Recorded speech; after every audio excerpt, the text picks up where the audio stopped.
Thank you. A few years ago, my wife and I got to spend a wonderful 2 weeks in the Netherlands, a town called Maastricht. They speak Dutch out there, which has almost no relationship to English at all. And there's this famous restaurant there, and they have this famous dish that Maastricht is known for. But I'm looking at the menu in this restaurant. I can't tell at all what it is. Can't figure it out at all. So, well, look, I'll just get that special stew. It's what they're known for. Why not? And so they serve it. And if you've ever been in Europe, they often have you at the same tables.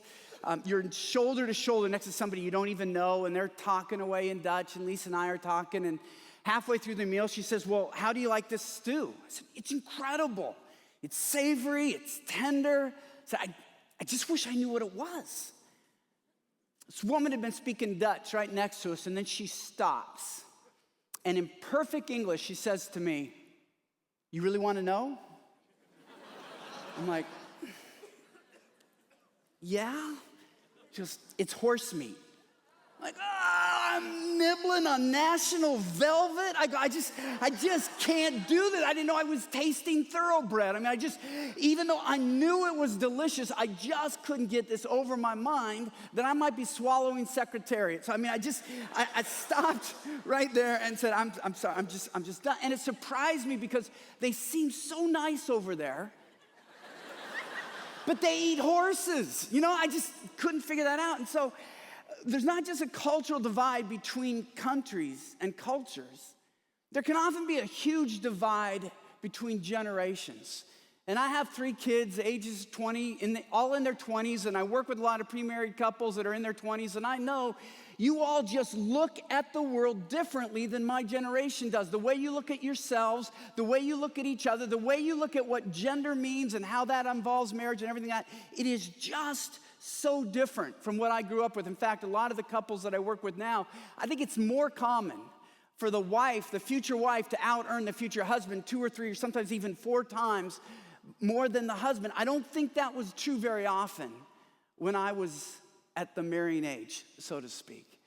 And so when I open up a passage today like we've been given, Ephesians 5, when Paul talks about submitting to each other, and then specifically says to wives, submit to their husbands, I'm afraid I'm going to lose you before I even start.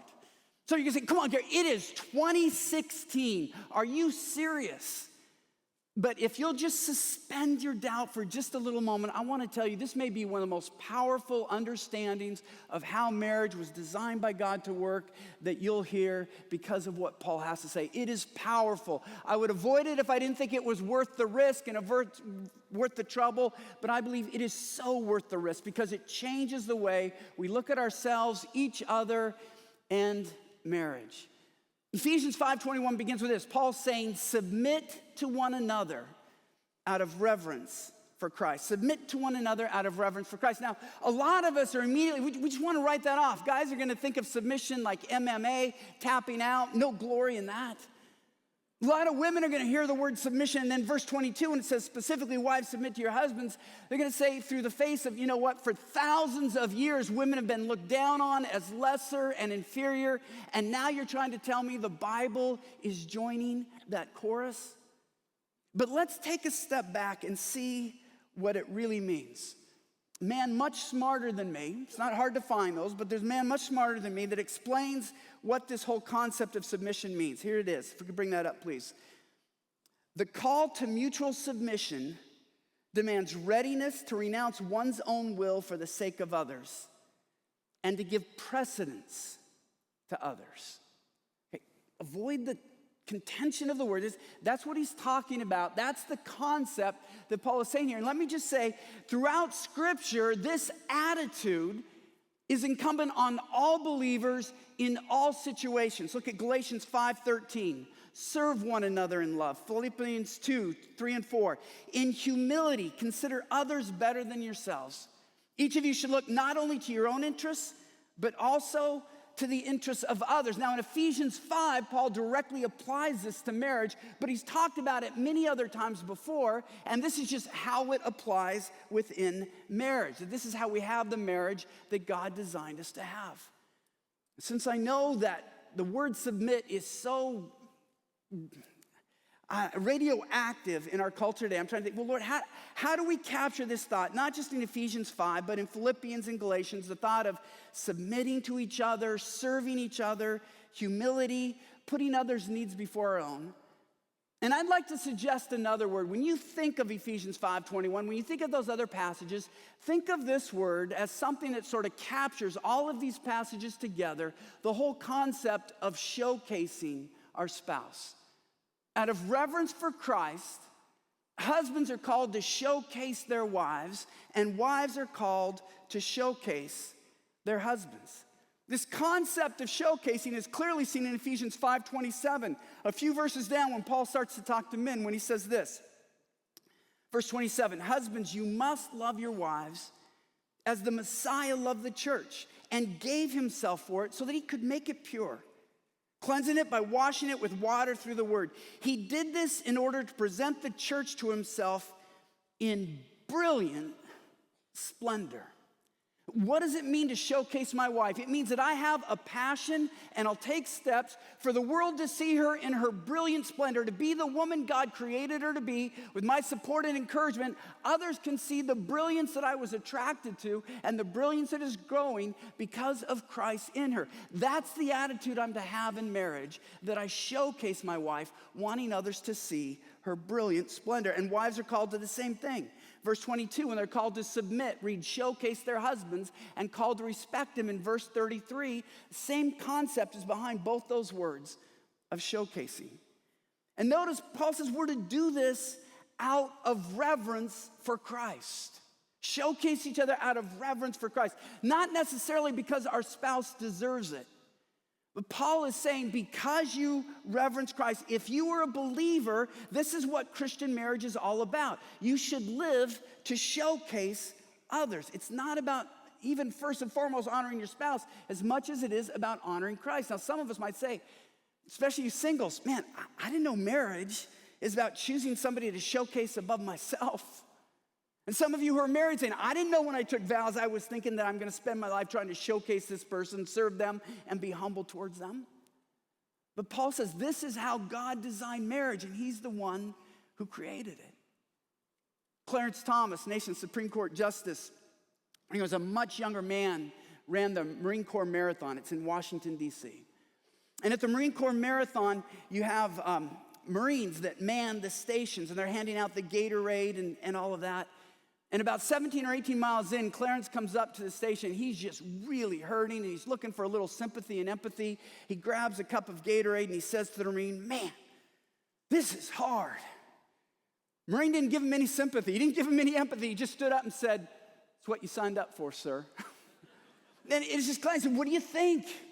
You're running a marathon. It's not easy. It's what you signed up for. And Paul is essentially telling us as believers to become a Christ follower, to receive all the blessings and benefits of being in Christ. When we put our foot on the line, this is what it means to showcase others. And in Christian marriage, it means that's what I'm signing up for, to continually showcase my spouse. And what I love about this is how Paul essentially challenges all generations at once.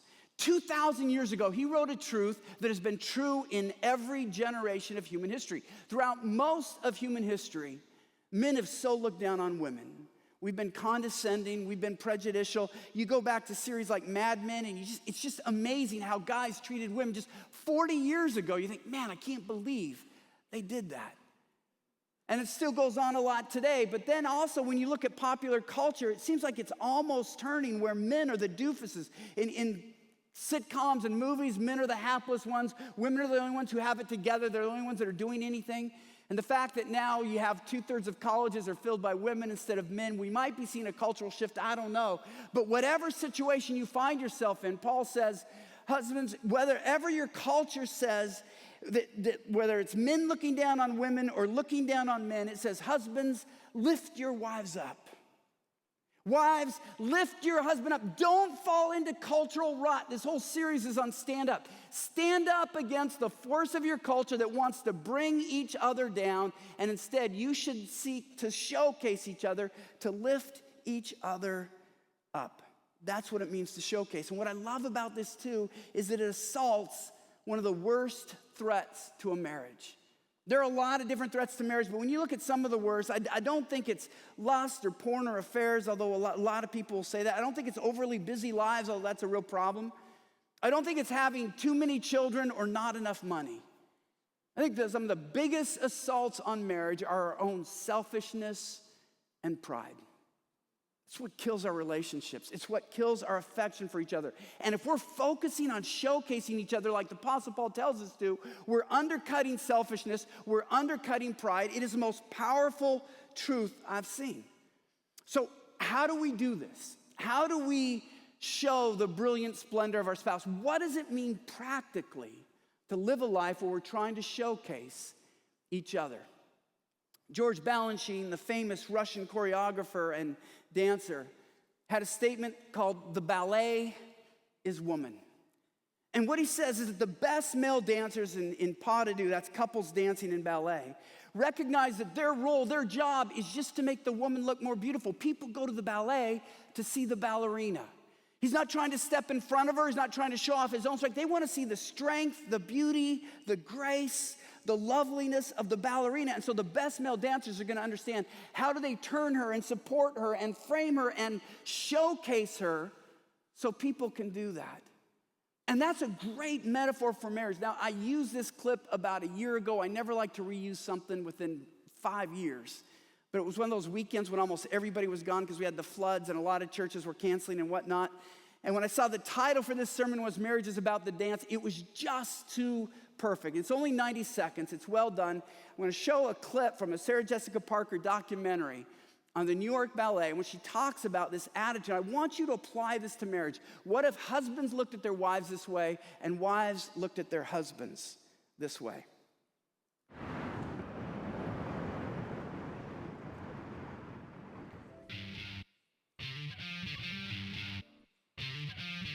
When a male dancer is paired with a ballerina, he can support, stabilize, lift, and turn her, allowing the partner to perform feats she could never do alone. One of my favorite parts of dancing is partnering. I love having a connection with someone on stage.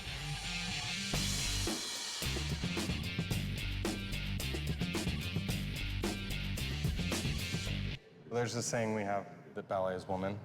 The best thing I can do as a partner is to kind of disappear and make sure that everybody in the audience is enjoying her performance. Because it's not about you. It's about making the woman look beautiful. It takes true artistry to make a woman feel that safe on stage while she's trying to do all these different things.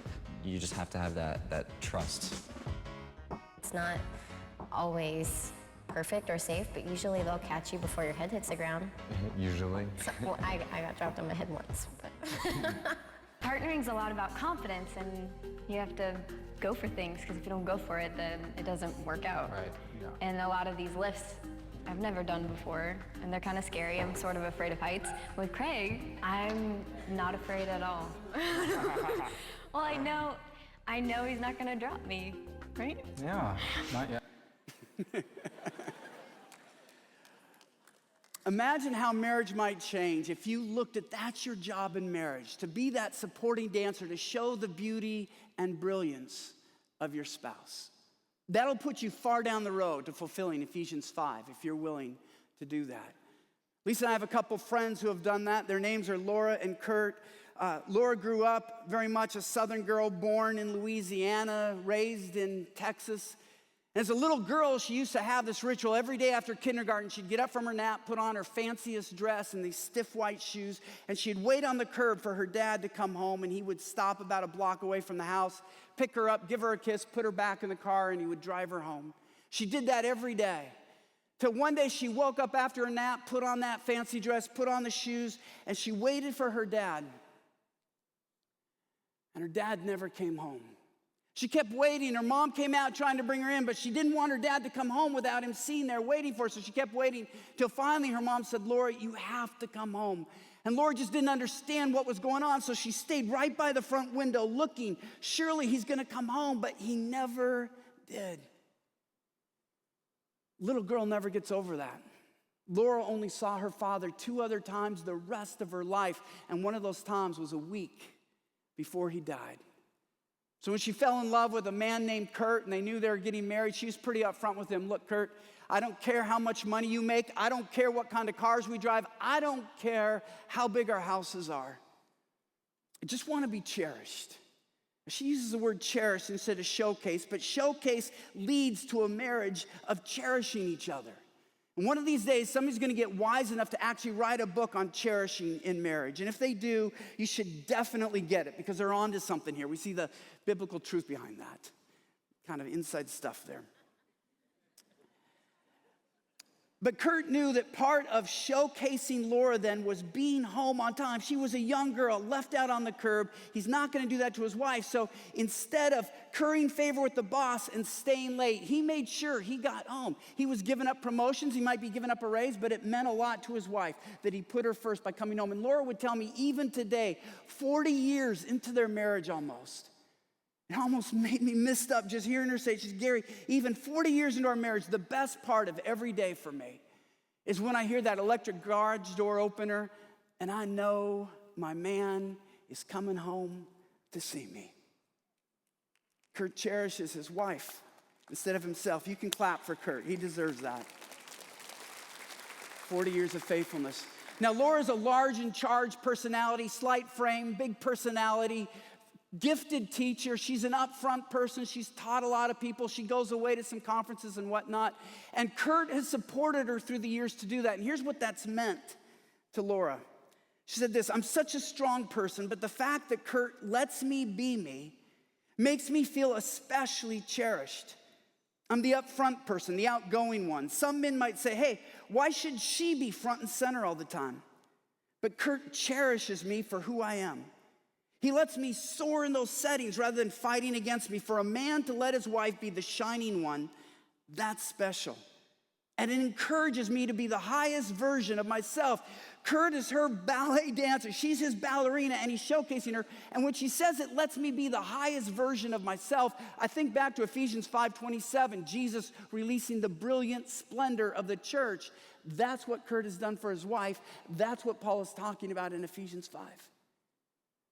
And I've seen a wife do this for her husband. A couple years back, some of you may have been here when Dr. Hugh Ross kept us spellbound.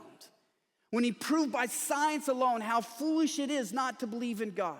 He'd pull out theorems and facts in response to spontaneous questions that most of us left thinking we have an entirely different species of brain.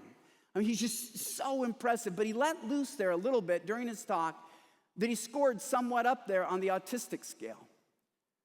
I had to figure that out. So while there was a long line of autograph seekers trying to get his autograph on the books afterwards, I went up to Kathy, his wife, introduced myself, and we started talking. I said, how has that worked out in your marriage?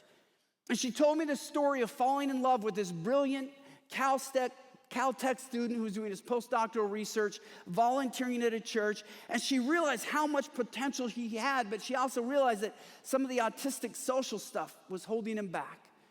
So she made a few suggestions, and they helped a little bit, and Hugh recognized her good heart, and so he just said to her, all right, Kathy, what do I need to do to be more effective? She was a little more tactful than I'm going to make it sound because I'm just doing this for the sake of time, but basically, all right, Hugh, first, the haircut, you got to make it look normal, all right?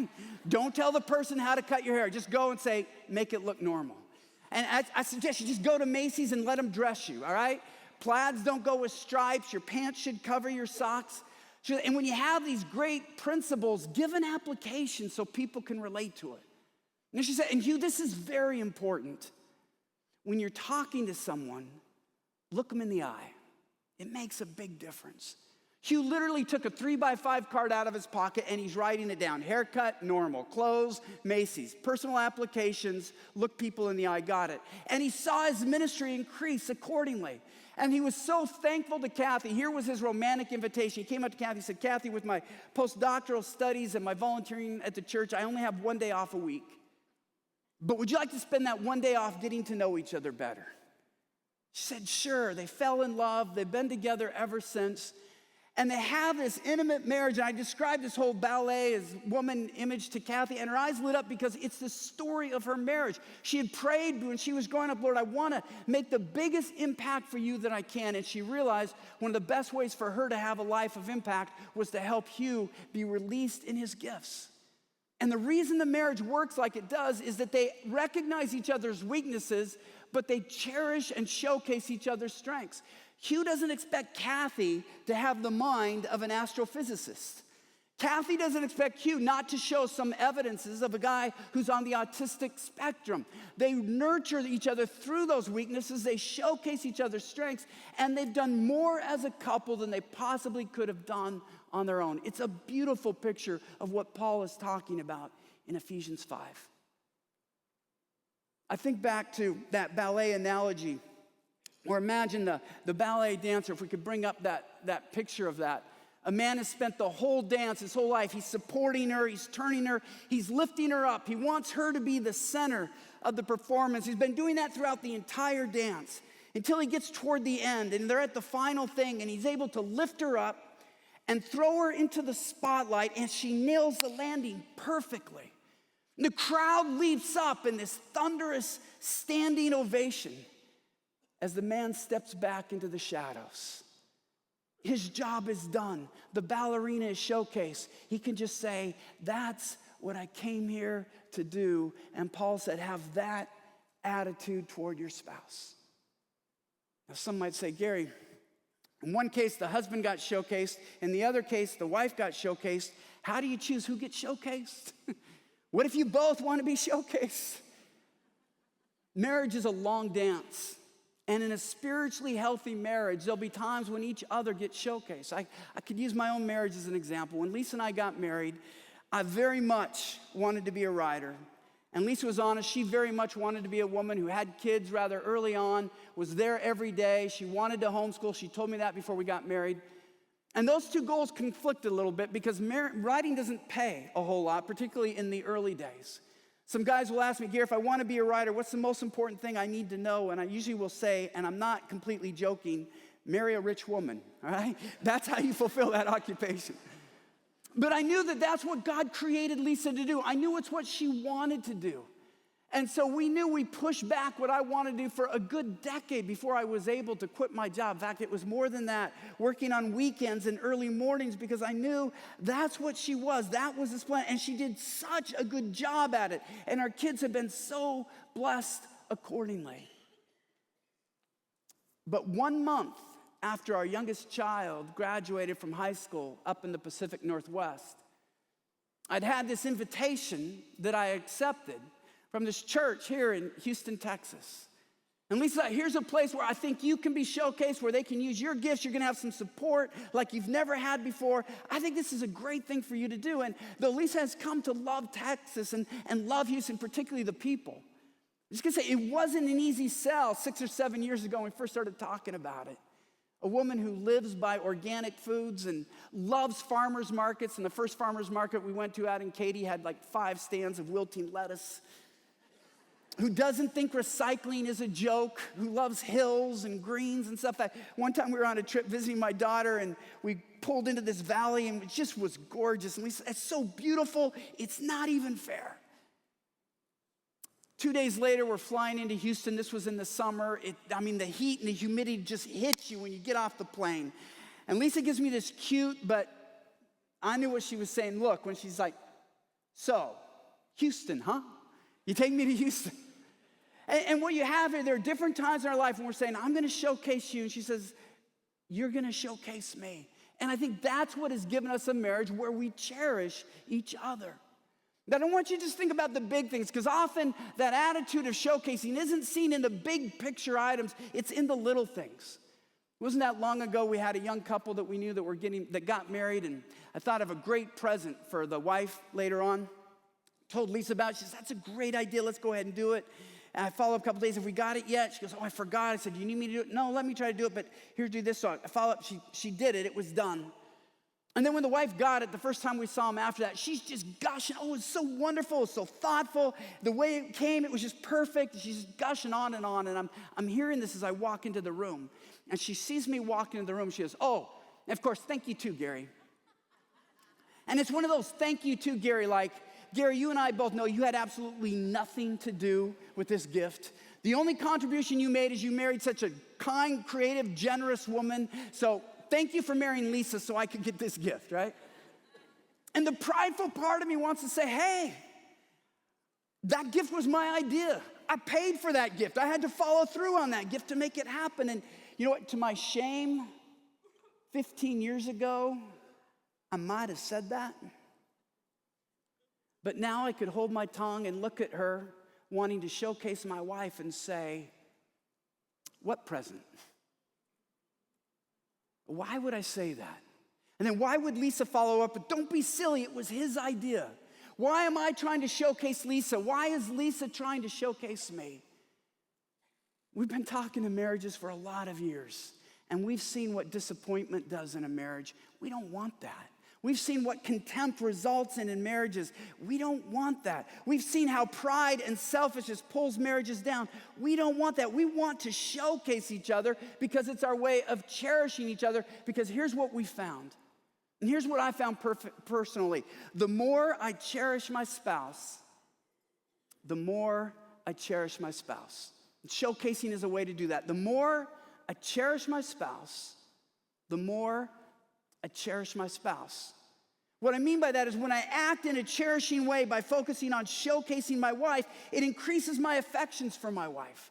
And so I'm more motivated to do those acts. And when I do those acts and others see her splendor and they praise her, that makes me love her even more. And so I'm motivated to do even more acts. And what Paul tells me to do in Ephesians 5 takes me from here to here to here to here to a marriage that I just love and thank God for. But in the days when selfishness and pride ruled my marriage and the infatuation started to die, you get frustration, disappointment, bitterness, and contempt. And the marriage went from here to here to here to here. And there's no infatuation that can stop that process. But there's a biblical truth that can turn it around when we showcase each other. So singles, I would beg you, don't marry someone who isn't committed to showcase you.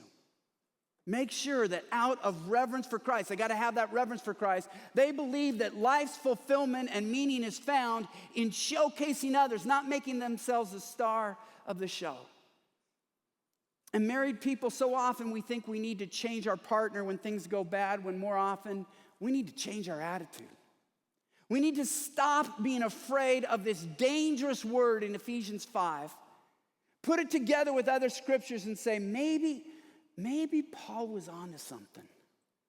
Maybe if I stop giving way to my selfishness and my pride, maybe if I start focusing on showcasing my spouse, I'll cherish my spouse. And maybe I'll have the marriage I've always wanted to have. Showcase one another out of reverence for Christ. Let's pray.